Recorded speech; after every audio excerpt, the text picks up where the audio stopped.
नमस्कार, मी अजित पालव पुन्हा एकदा आजच्या व्हिडिओमध्ये आपल्या सगळ्यांचं स्वागत। आता KYC करण्याची शेवटची मुदत दिली आहे 31 डिसेंबर 2025। परंतु ज्यांचं KYC पूर्ण झालं नाही आणि ज्यांनी चुकीची KYC केली त्यांनी पुढे काय करायचं ते आपण आजच्या व्हिडिओमध्ये पाहणार आहोत। आता काही माता भगिनींनी ज्यांना पती नाहीत, वडील नाहीत, त्यांनी आपल्या भावाच्या नावाने, बहिणीच्या नावाने किंवा फॅमिलीमधील इतर सदस्यांच्या नावाने KYC पूर्ण केले आहे। त्यांचे फॉर्म रिजेक्ट होण्याची दाट शक्यता असल्यामुळे त्यांनी पुढे काय करायचं आहे ते आपण आजच्या व्हिडिओमध्ये पाहणार आहोत। तर व्हिडिओ शेवटपर्यंत पहा, कुठेही स्किप करू नका।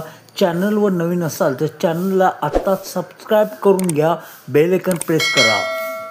आता याकरिता सर्वप्रथम तुम्हाला आपल्या अधिकृत वेबसाईटवर यायचं आहे। येथे आल्यानंतर लाडकी बहीण KYC येथे तुम्हाला क्लिक करायचं आहे। आता येथे वरती ज्या बहिणीचं KYC पूर्ण करायचं आहे त्या बहिणीचा आधार नंबर येथे आपल्याला टाईप करायचा आहे। आपण येथे आधार नंबर टाईप करून घेऊयात।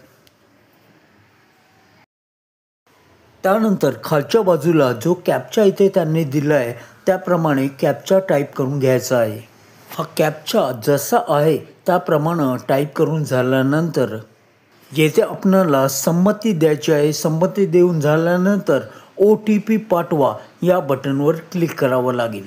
येथे क्लिक केल्यानंतर तुमच्या रजिस्टर्ड मोबाईल नंबरवर एक OTP येईल, तो OTP इथे टाकून घ्यायचा आहे। तुमचा OTP टाकून झाल्यानंतर सबमिट बटनवर तुम्हाला क्लिक करायचं आहे।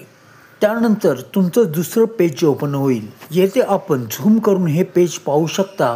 तुमच्या पत्नीचा किंवा वडिलांचा आधार क्रमांक मागितला जाईल। एवढं केल्यानंतर तुम्हाला येथेच थांबायचं आहे। आपण याला झूम करून पाहूयात। आता येथे तुमची हाफ KYC पूर्ण झाली आहे। आता तुम्हाला पुढे काही करायची गरज नाही, तुमची हाफ KYC झालेली आहे। आता तुमचे पती किंवा तुमचे वडील नाही आहेत, बरोबर?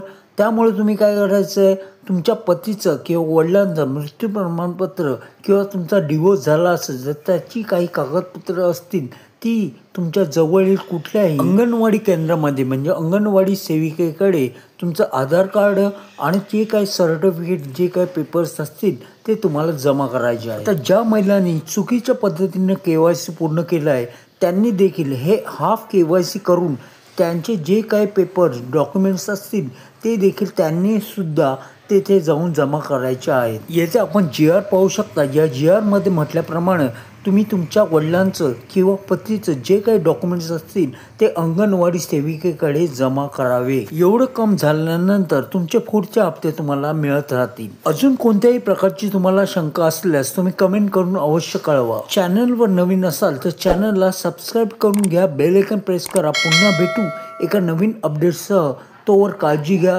जय हिंद, जय महाराष्ट्र।